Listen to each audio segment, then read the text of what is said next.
ఈ ఝాన్సీ ఏం చేస్తుందో ఏమో, ఫోన్ చేద్దాం.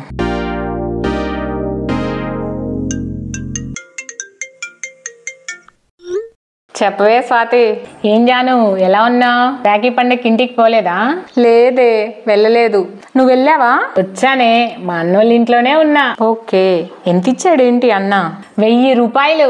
చాలా? రాను పాను ఛార్జీలు 500, రాఖీ 100, స్వీట్స్ 200, మొత్తం బడ్జెట్ 800. 1000 ఇచ్చాడుగా, 200 మిగిలాయి.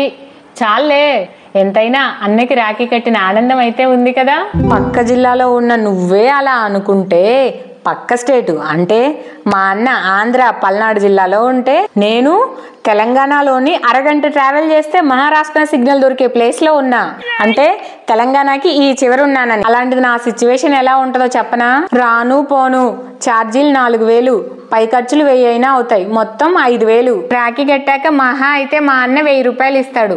లేదా మా చెల్లి అంత దూరం నుంచి వచ్చింది అయ్యో అనుకొని 2000 ఇస్తాడు. 2000 ఇచ్చాడు మా అన్న అని ఆనందపడాలో, లేకపోతే 2000 ఇచ్చాడు మా ఆయన అని మాడిపోయిన మసాలా దోశలా ఉన్న మా వదిన ముఖం చూసి బాధపడాలో అర్థం కాదు.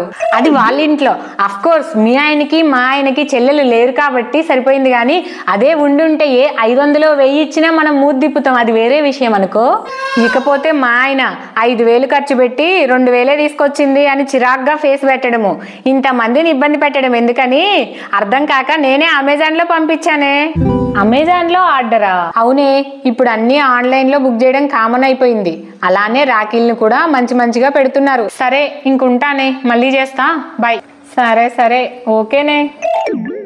ఈ ఆన్లైన్ రాఖీ సర్వీస్ గురించి ఇంకా ఇన్ డీటెయిల్గా కావాలంటే కింద డిస్క్రిప్షన్లో లింక్ ఇస్తాను, చూడండి. మా ప్రీవియస్ వీడియో ఆ టాపిక్ మీదే చేశాము. పనిలో పనిగా మా ఆంధ్ర జాను తెలంగాణ చింటూ ఛానల్ని కూడా సబ్స్క్రైబ్ చేసుకోవడం మర్చిపోకండి. మరిన్ని కామెడీ వీడియోలతోనూ వైఫ్ అండ్ హస్బెండ్ ఎంటర్టైన్మెంట్ సీన్లతోనూ మీ ముందుకు వస్తాం. Thank you for watching.